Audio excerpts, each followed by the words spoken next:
Hi, I'm Aaron, the cable producer here for City of Riverview. I got Mr. Webb with me today. Thanks for coming. Thanks for having me, Aaron. He's going to explain the Riverview Forest Neighborhood Watch. It's a part of a community program. So go ahead, Mr. Webb, take it away. Thanks, Aaron. Of course. The Riverview Forest Neighborhood Watch was formed in the fall of 2014. It was a group of citizens gathered together in the neighborhood in response to break-ins that were going on. There was contractors that were acting like they were selling products such as siding and windows and other such home improvements, and casing the neighborhood and getting an idea of when residents were at home or not, and then breaking into their homes.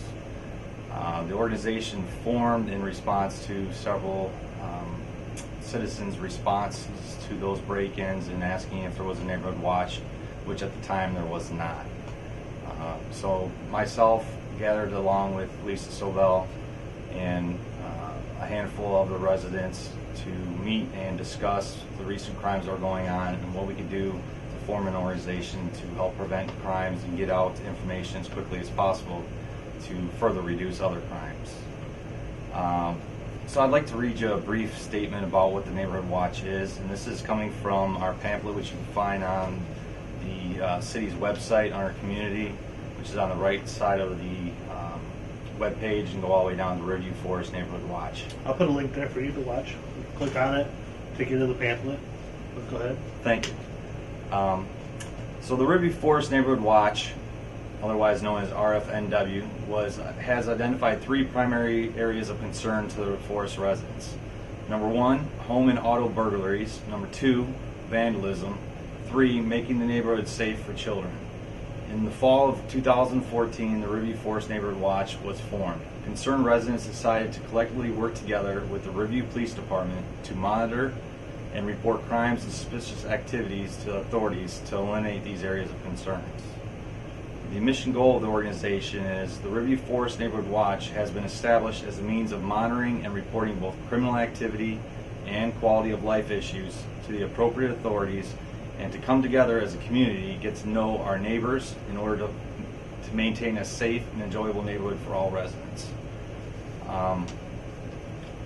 So after we had formed, after our first couple of meetings, we decided to come up with some goals of what our organization was going to work towards, and I'd like to discuss those briefly. The first goal was to implement a system of monitoring, reporting, and following up on suspicious activities. It's essential that if you notice something going on in the neighborhood, that you don't just think about it and you don't just post about it on Facebook, that you actually contact the authorities, the Riverview Police Department. There's a non-emergency number, which I'll discuss in a few minutes, or if it is an emergency involving something that's life-threatening or child safety, dial 911 immediately. Second was to educate forest residents on ways to prevent and report crime. We often have seminars at our meetings. We get security companies to come in and present their products for home security.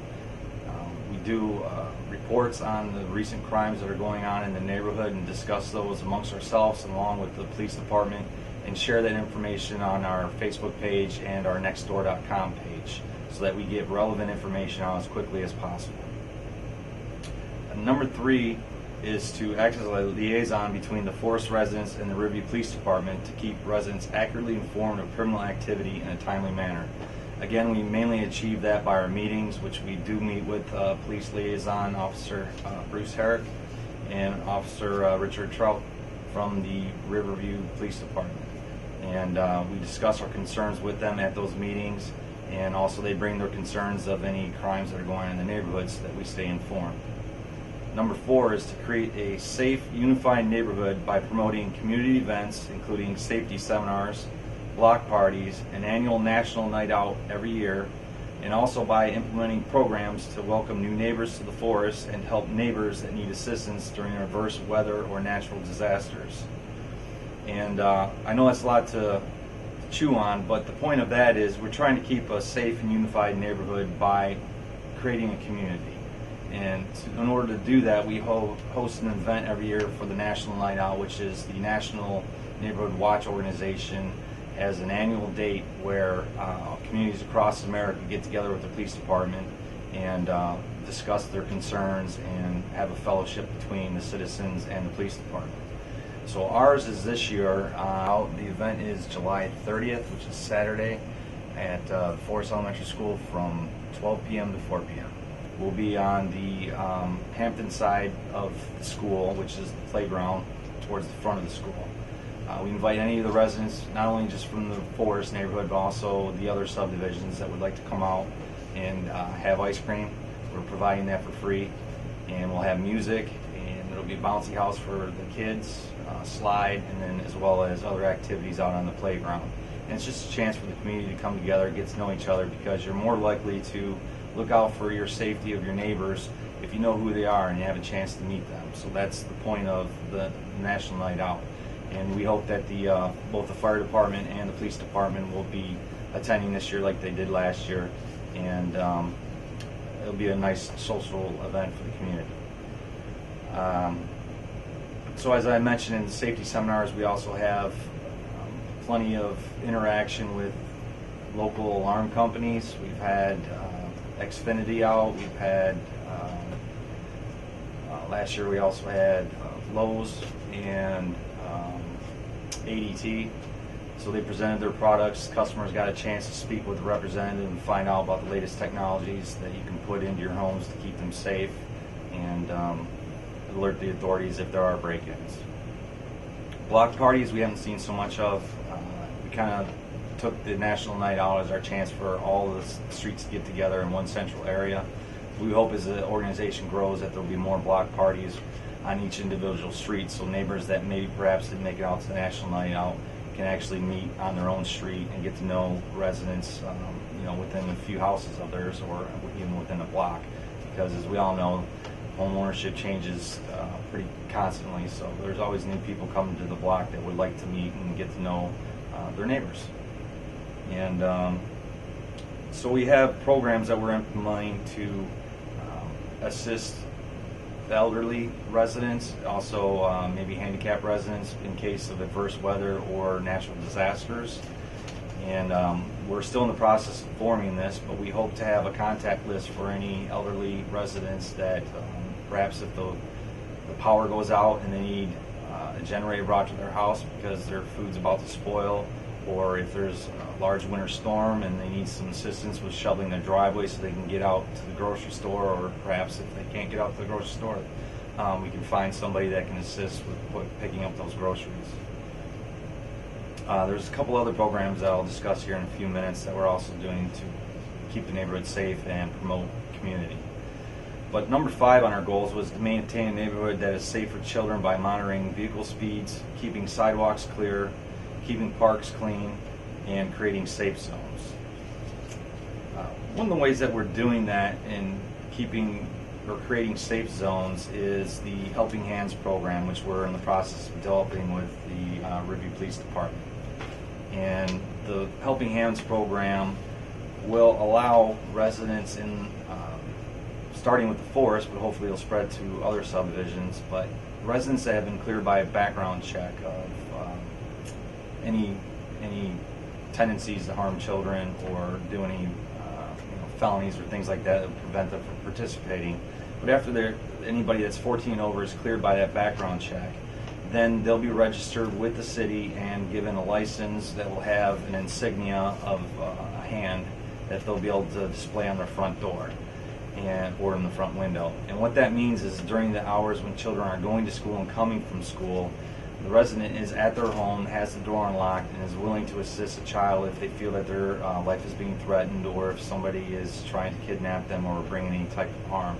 The children will be alerted and allowed and informed of which houses are participating by that insignia, and they can go directly into the home, and the homeowner will keep the child in their foyer, not any further into the home, and contact the authorities and stay with the child until the police are able to assist and take the children or the child back to their parents. So that's one way that we're trying to keep the neighborhood safe. And we're also monitoring speeds. Nothing formal such as radar or anything like that, but residents are keeping an eye on vehicles that are constantly speeding around the neighborhood, and will inform the police department of those vehicles' license plate, make, and color, and so on and so forth. And if it becomes a recurring instance, then we expect that the police department will interact with those individuals and make sure that it ceases. Some people don't even stop at stop signs, so we want to keep that in check as well. Yes, and especially on Coachwich, it's just a long street and it connects between Sibley and King Road. A lot of people use that as a shortcut through, and we've had a lot of complaints from residents about blowing through stop signs there. And if it becomes a prevalent problem, then we're going to have police departments set up a trap where they'll be off on one of the side streets monitoring people that are blowing through those stop signs. So that's another way that we're trying to keep the neighborhood safe. And we also ask residents to monitor the parks, make sure that there isn't any overgrowth where individuals can hide and jump out on unsuspecting residents, or if there's unsafe glass that's broken or equipment that's broken, they can contact our non-emergency number and let us know, and we'll interface with the proper departments within the city to make sure that that's taken care of. So that's one way that we're monitoring vehicle speeds and keeping the parks clean and creating safe zones for the children. We do have meetings. They're pretty regular during the summer months. During the winter months, we tend to go once every other month instead of monthly. But those meetings are held generally at the Riverview Forest Elementary School in the art room during the school year, because the school is open and it's in the central location to the community. Generally, those are the last Wednesday of the month, and they begin at 7 p.m. and run generally until about 8:30 p.m. And at those meetings, we usually have one of our police liaisons available there to discuss any crimes that we're concerned with and share information with us. During the summer months, when the school is closed, we change that to the library, which is off of Sibley Road next to Civic Center Drive in Young Patriots Park, right in front of the reflection pond. And again, it's the last Wednesday, and the meeting starts at 7 p.m. and runs to about 8:30, and we discuss the same thing. But generally, we have committees during the summer months that help set up for Summerfest and our National Night Out. Anybody's welcome to attend. You don't have to necessarily be from Riverview Forest. We're looking for other subdivisions that would like to participate. And I know I've spoken with many of the residents from these other subdivisions during our Summerfest and collected their names. And we're looking for individuals from other subdivisions that would like to assist in starting a program in your neighborhood. And the only reasons that the organization or the forest haven't done that yet is just because it's but it's quite an undertaking. And to do that for the whole city would be very time consuming. So if you have any interest, please get a hold of us on our contact information. We would 100% back you and get you set up and show you how we form our organization, what we're doing, and help you to mirror that process. I'll intervene real quick. Sure. Riverview is a school of choice, so it is helpful for outside communities of children who are outside of our community to get assistance if they feel the need of their life's threatened or whatever. And you also have a Facebook page, I know. If you want to mention that. Yeah. So if you look us up on Facebook, we're under Forest NWG for Neighborhood Watch Group. So you can just look us up for Riverview Forest Neighborhood Watch. It is a closed page, so we ask that if you're going to register to be part of that Facebook group, number one, that you are a forest resident, simply because we want people that are going to participate in the organization and are not just looking in on our activities and looking for information. There's plenty of open groups related to the Riverview Forest that you can participate in for that information, but ours is a closed group just for people participating in the organization. In order to be accepted into that Facebook group, you'll have to send us either a Facebook message, or you can email or call us with your name, address, your email address, your home phone, and your cell phone. We do not share that information with anybody. That is only used if there's an emergency in the neighborhood and we need to reach out to the citizens and inform them quickly as possible, or have a call to action or if we're going to send out eventually a newsletter that will go to the email address so people can stay informed. But right now, our meeting minutes of each meeting are put up onto our Facebook page, as well as, if you're not on Facebook, it's not a problem. We do also participate in nextdoor.com. If you look up the Forest Subdivision in Riverview, we're under there, and we post all of our meetings, any times or any upcoming events are listed there, as well as along with our meeting minutes. So those are the two main places on the internet. Now, if you're an older resident that doesn't use the internet, feel free to contact us by email. Well, I guess it wouldn't be by email, no, would it? Well, a lot of people, older residents, come to email nowadays. But, you know, if you're of the age that don't really get on the internet, you can contact us by our phone number, which I'll share in a few minutes. And we can do two things. We can bring a hand-printed copy of the meeting minutes directly to you, and if there's any change to the meeting times or schedules, we'll call you ahead of time and notify you of that information as well. So again, our two main places on the internet are Facebook. You look up for Riverview Forest Neighborhood Watch, and nextdoor.com under the Forest Subdivision. Or you can look for our information also on the city of Riverview under the Neighborhood Watch info. There is a pamphlet which looks very similar to this on that website. As I mentioned one last time, we have police liaisons, which we call our friends. They're Officer Bruce Herrick and Officer Richard Trout. And one of them are regularly in attendance at our meetings. We ask residents, if you have an emergency, as I stated earlier, call 911. If you want to reach out to Riverview Police Department for a non-emergency, such as somebody's being rowdy, lighting off fireworks, speeding around the neighborhood, any other general concerns you have that are not an emergency, you can contact them at 734-281-4222. Our information, if you'd like to contact us to register, make a complaint about something that's going on in the neighborhood, or if you want to anonymously let somebody know that there's activities going on in the neighborhood and you don't feel like reaching out to the police department, you can phone us at 734-530-1277. Again, that's 734-530-1277. Or our email is RiverviewForestNW, that's N as in Nancy, W as in whiskey, at gmail.com. Two other things I'd like to share very quickly is that you can register with us. It's very quick and easy to do. It allows us to share information with you and keep you updated to changes to our meetings, which can occur. But when you register with us, it doesn't mean necessarily that you're 100% volunteering to be in the Neighborhood Watch. What it means is that you're sharing your information with us as a resident of the Riverview Forest, and you would like to stay informed of these changes and any problems in the neighborhood.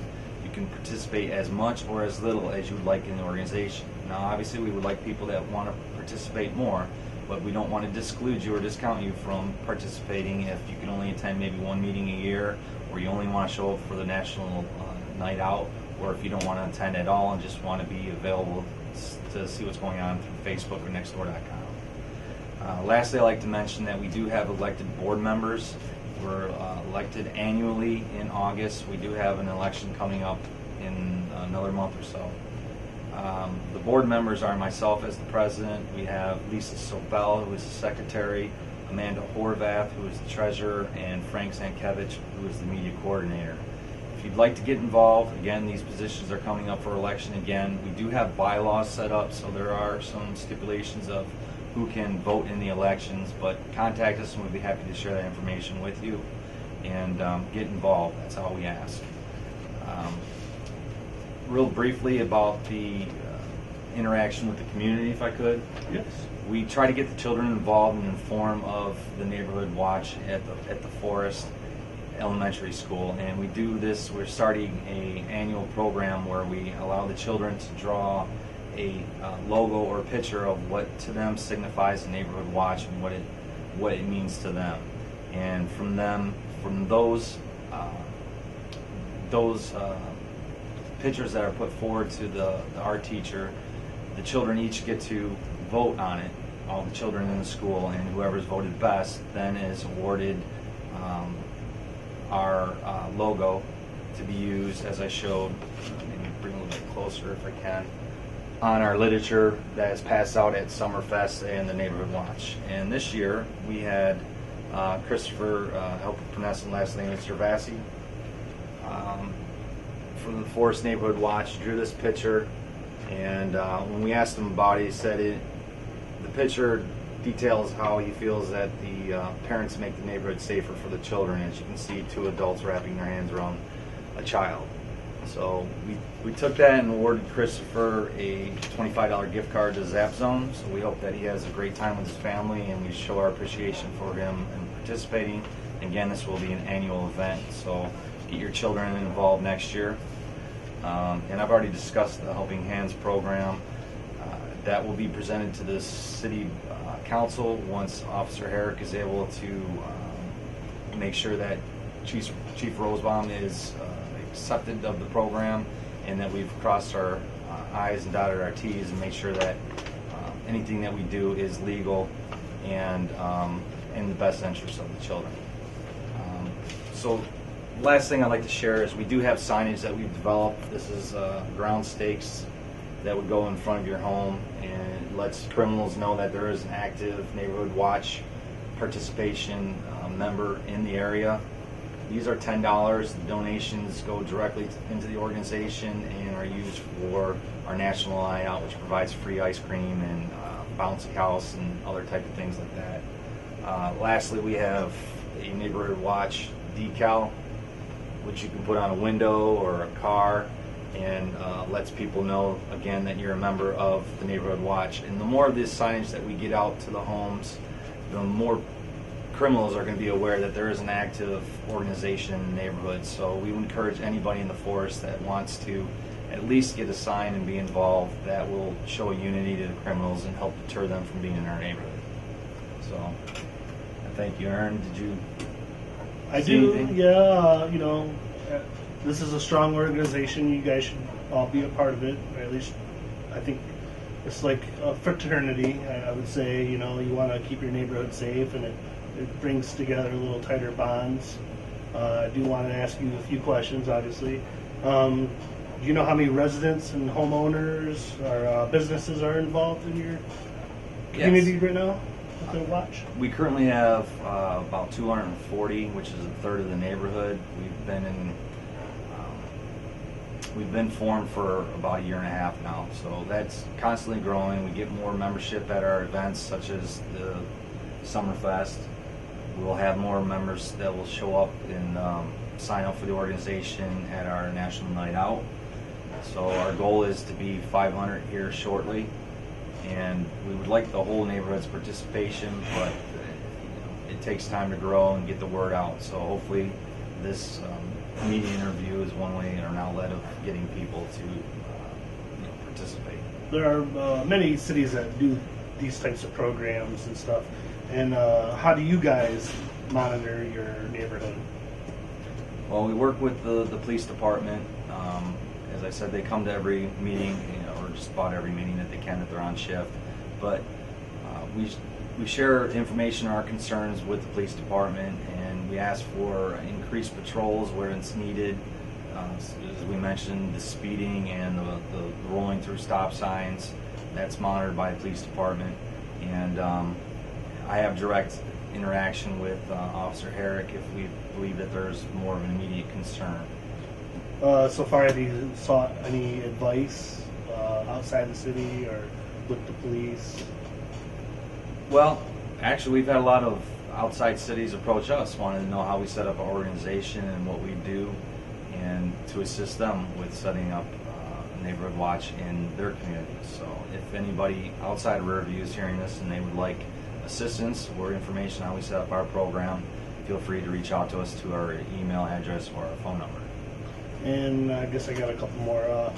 How has the police been supportive so far with your watch? Has they taken it pretty well? Extremely well. I'd have to thank the police department for getting involved and staying involved. Chief Rosebaum, who's been very active and gracious in allowing Officer Bruce Herrick to participate in our meetings, and also providing squad car that came out to our national night last year, and we hope that they'll be able to participate again this year. So I would say it's been tremendous activity and involvement with the police department, and that's the whole point of Neighborhood Watch, is to get a relationship going with the police department so the residents have a direct input into what their concerns are, so the police department can help monitor those concerns. I know you might not want me to ask this, but are you trying to get other subdivisions involved? Because Riverview is a pretty big community, and I'm sure there's a lot of other children across, say, 4th Street that go to Forest. Oh yeah, well, absolutely. As I mentioned at Summerfest, we actively take names of residents and other subdivisions that would like to participate in a neighborhood watch. We often open up, like during our national night out, we invite all of the communities to come to the forest if they'd like to and participate in our national night out. But also, when we're collecting those names, I'm constantly, and also the other members, there's many that participate at the Summerfest booth, that are relaying what the organization is doing, that we're looking for other persons in other subdivisions to participate and want to start. So we'll assist anybody that's looking to start up a organization in the Pheasant Run, over in the Gardens area, over in the Glens, or wherever you might be in Riverview. And once an organization's set up, what we hope to do down the road is have a council of the board members from each of these subdivisions come together on either a semi-annual or quarterly basis here at the community city hall, and meet before the police department and Chief Rosebaum, and have an event where everybody can voice their concerns and get together and help make Riverview a safer place. So to answer your question, yes, absolutely, there is not anything existing. We're constantly looking, and if you know somebody, again, have them reach out to us to our phone number or email. It does feel good being one of the top safest cities in Michigan, and it'd even be better to be number 1, I think, but that's just my point of view. You can always do better, and that's my point of view. So. And this is Brian Webb, again, with the Riverview Forest Neighborhood Watch. Please look them up if you feel interested. Thank you for your time. Thank you, Aaron. Appreciate it.